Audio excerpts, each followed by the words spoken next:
समय की मर्यादा है, इसलिए मंच पर विराजमान भारतीय संस्कृति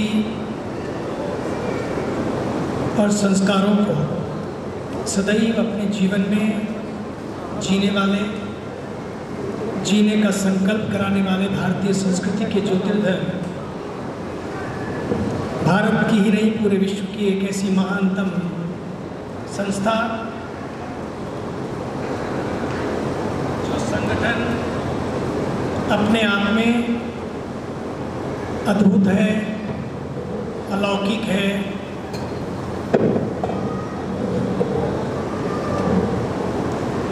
राष्ट्रीय स्वयंसेवक संघ। उसकी जो मुख्य कार्यकारिणी है, उसके वे सम्मानित सदस्य हैं आदरणीय डॉक्टर श्री, जिनको मैं संत बोलता हूँ, संत इंद्रेश कुमार जी। मंच पर विराजमान महामंडलेश्वर पूज्य स्वामी संतोषानंद जी महाराज, पूज्य श्री श्री तुलसी जी महाराज, आदरणीय श्री सुनील भराला जी और श्री नटवरलाल जोशी जी, श्री कामेश्वर चौपाल जी, अन्य सभी उपस्थित मान्यवृंद और समक्ष बैठे सभी संतवृंद और कई विश्वविद्यालयों के कुलपतियों को आज मैं बैठे समक्ष देख रहा हूँ, विद्वानों को देख रहा हूँ। आप सब मातृशक्ति, मेरी प्यारी बहनों और भाइयों, सबसे पहले तो मैं अपने देश की माटी, थाती और छाती, इस छाती ने बहुत बड़े काम किए हैं। उसकी परिभाषा मैं अभी नहीं करूँगा क्योंकि समय की मर्यादा है, मुझे जाना है। सबसे पहले तो इस माटी को मैं प्रणाम करता हूँ और अपने देश की थाती को प्रणाम करता हूँ जो धरोहर है। दूसरी बात, हम कुंभ की धरती पर बैठे हैं। 12 साल बाद, फिर 6 साल बाद कुंभ और अर्धकुंभ यहाँ लगते हैं। और कुंभ इसलिए होता है कि पहले सागर मंथन हुआ, अमृत की तलाश हुई, सागर मंथन हुआ और सागर मंथन के बाद अमृत की कुछ बूंदें गिरी और यहाँ पर सब लोग उस अमृत की तलाश में माथे पे गठरी बांधे, सत्तू लिए, कहाँ सोएंगे कोई ठिकाना नहीं, कहाँ रहेंगे कोई ठिकाना नहीं, और चले आते हैं एक डुबकी के भरोसे। बस डुबकी लग जाए, चाहे लंबी लंबी लाइनों में उनको लगना पड़े, मीलों चलना पड़े, लेकिन इस देश की श्रद्धा अद्भुत है।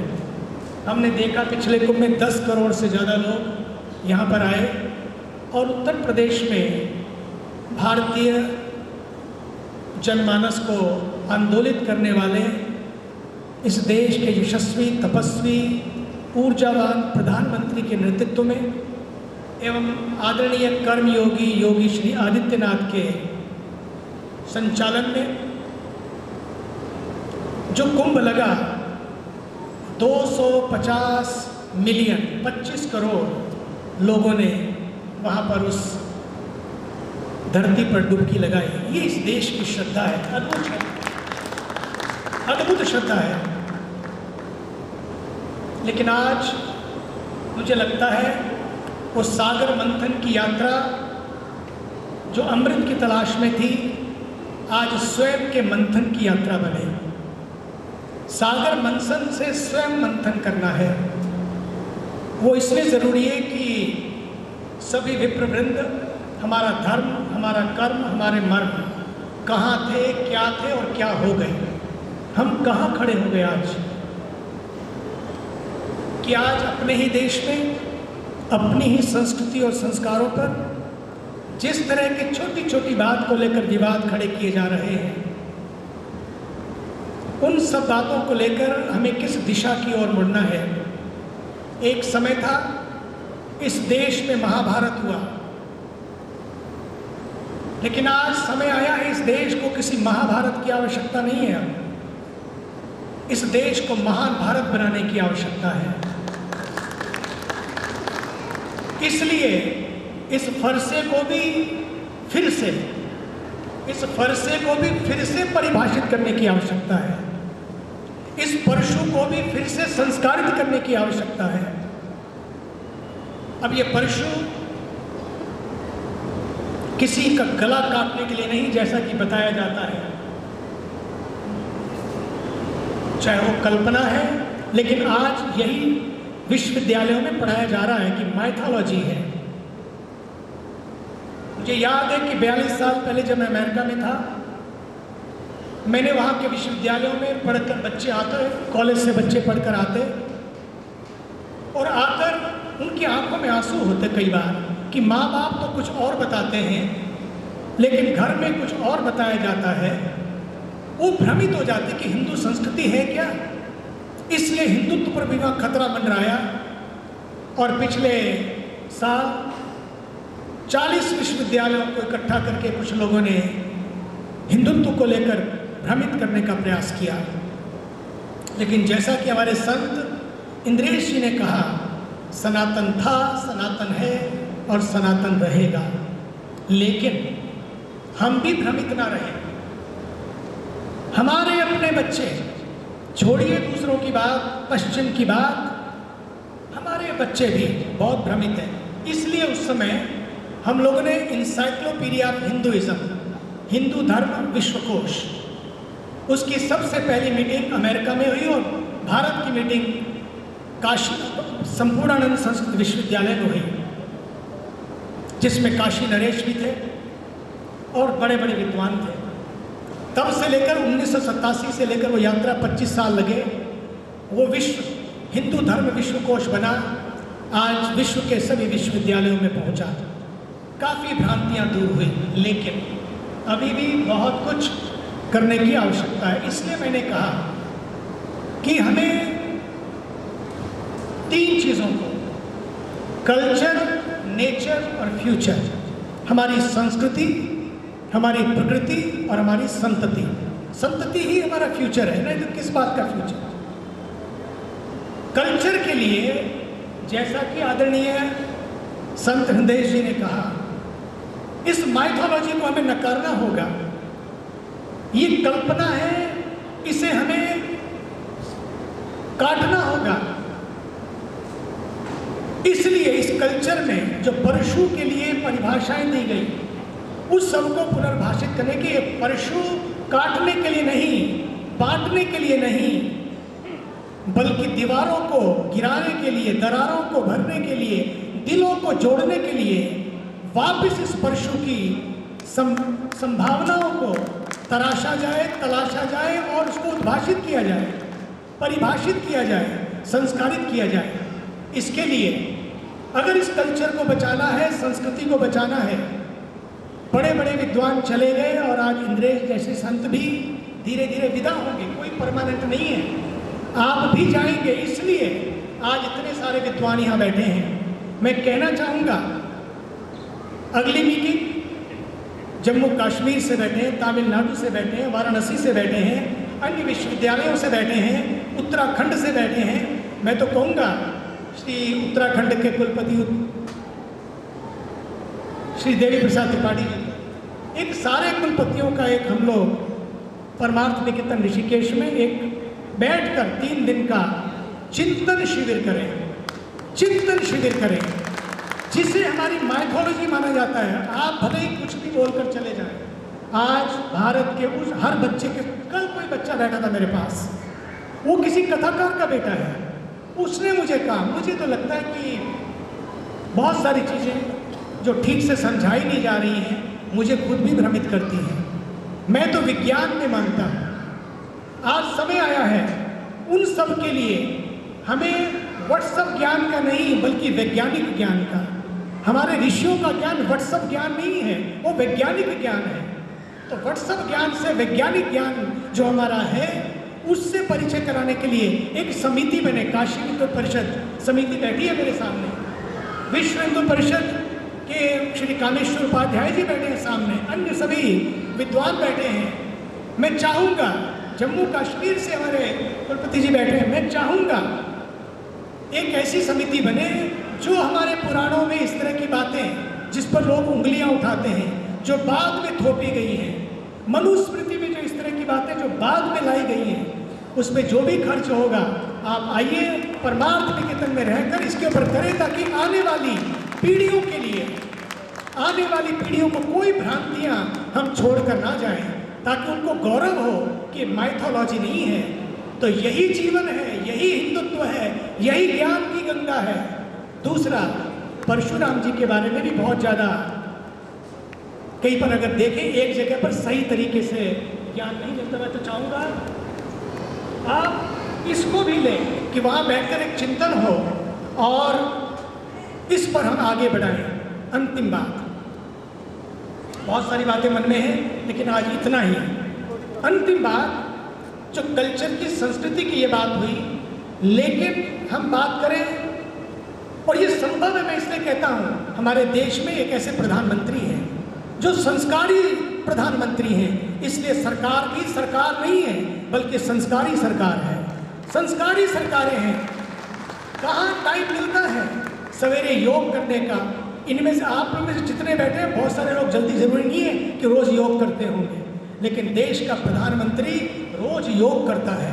कल फिर वो जा रहे हैं उन स्थानों को लेकर जो मंदिर तोड़कर मस्जिदें बना दी गई, कल वो फिर जा रहे हैं पालीताना में, वहाँ पर जाकर एक मंदिर का और उसका जो नवीनीकरण हुआ उसका उद्घाटन करने जा रहे हैं। रोज कुछ ना कुछ होता है।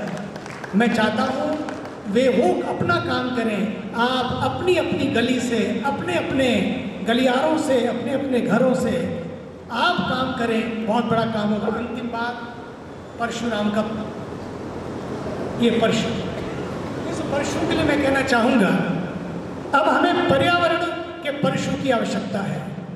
पर्यावरण के परशु की आवश्यकता है। एक हाथ में ये परशु हो और दूसरे हाथ में ये पेड़ हो।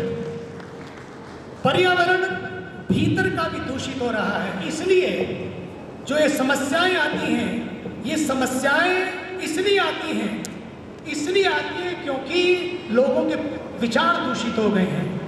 लोग इसीलिए आज छोटी छोटी बातों पे आंदोलन कर रहे हैं, आग लगा रहे हैं, जिसका संकल्प कराया हमारे आदरणीय इंद्रेश जी ने। हम लोग पर्यावरण के परशु को लेकर आगे बढ़े और समाज में जो प्रदूषित सोच है उसका नाश करें, और साथ ही साथ पर्यावरण के माध्यम से आज जनसंख्या का, एक तो है जो संस्कृति की दृष्टि से, दूसरा है जनसंख्या का मुद्दा। बहुत सारे मुद्दे इस देश के पास हैं। मुझे लगता है अगर इस वैचारिक संस्कृति को बचाकर रखना है तो हमें लाना होगा परशुराम का ये परशु अब काटने के काम नहीं, बांटने के काम नहीं, जो कि नहीं था, किया नहीं, लेकिन प्रचारित किया गया। जैसा कि कहा कि 21 बार क्षत्रियों से धरती को हीन किया। जो भी सत्य हो उसकी चर्चा विद्वान करेंगे, लेकिन मैं तो इतना करना चाहता हूँ, मैं कहना चाहता हूँ कि आज जनसंख्या का मुद्दा, अंतिम बात, जनसंख्या का मुद्दा जो बहुत बड़ा, ये धर्म का मुद्दा नहीं है, ये धरती का मुद्दा है। धरती बचेगी तो धर्म बचेगा, धरती बचेगी तो सब कुछ बचेगा। ये पैसों का मुद्दा नहीं है, ये पर्यावरण का मुद्दा है, ये पानी का मुद्दा है। हरिद्वार में भी जब 1 महीने के लिए हर की पैड़ी पर गंगा जी के जल को रोका जाता है सफाई करने के लिए, तो सच मानिए गंगा के उस क्षेत्र की दिव्यता तो रहती है, लेकिन भव्यता बिल्कुल दिखती ही नहीं है। हमारा संस्कृति दिव्यता और भव्यता की संगम है। इसलिए इस जल का, ये जल नहीं होगा हरिद्वार कैसा, जल नहीं होगा तो हर की पैड़ी कैसी, जब पानी नहीं होगा तो प्रयाग कैसा, ये कुंभ कैसे।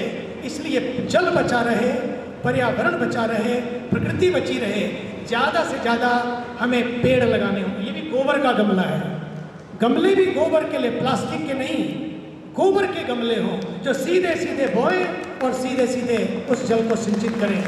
इसीलिए आज ये मैं वहाँ पर मंच पर जाकर आदरणीय इंद्रेश जी महाराज को और आज की इस योजना का सूत्रपात करने के लिए हमारे श्री भराड़ा जी को भी कहूँगा, वो भी आएंगे, स्वामी जी भी होंगे, ताकि हम इन रुद्राक्ष के पौधे को, हर पौधे को लगाएं और इन गोबर के निर्मित चीज़ों को आगे लाएं। ये संस्कृति बचेगी, पर्यावरण बचेगा, हमारा, मैं वहीं आ जाऊँगा, पर्यावरण बचेगा और साथ ही साथ हमारा भविष्य बचेगा, हमारी संतति बचेगी, हमारी पीढ़ियाँ बचेंगी। धन्यवाद। भारत माता की, गंगा मैया की, हर हर।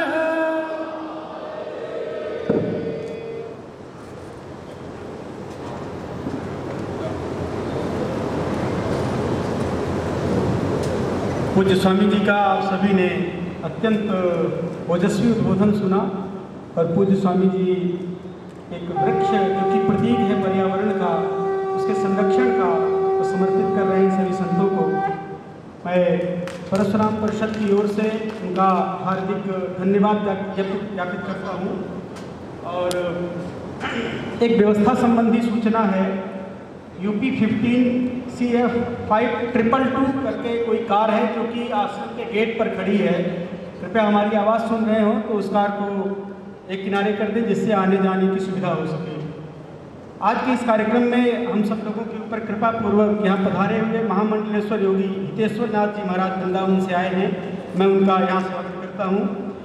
उत्तराखंड के मंत्री मूरत राम शर्मा जी जो राज्य मंत्री हैं उत्तराखंड से, उनका भी इस कार्यक्रम में, इस सभा मंच में उनका स्वागत है।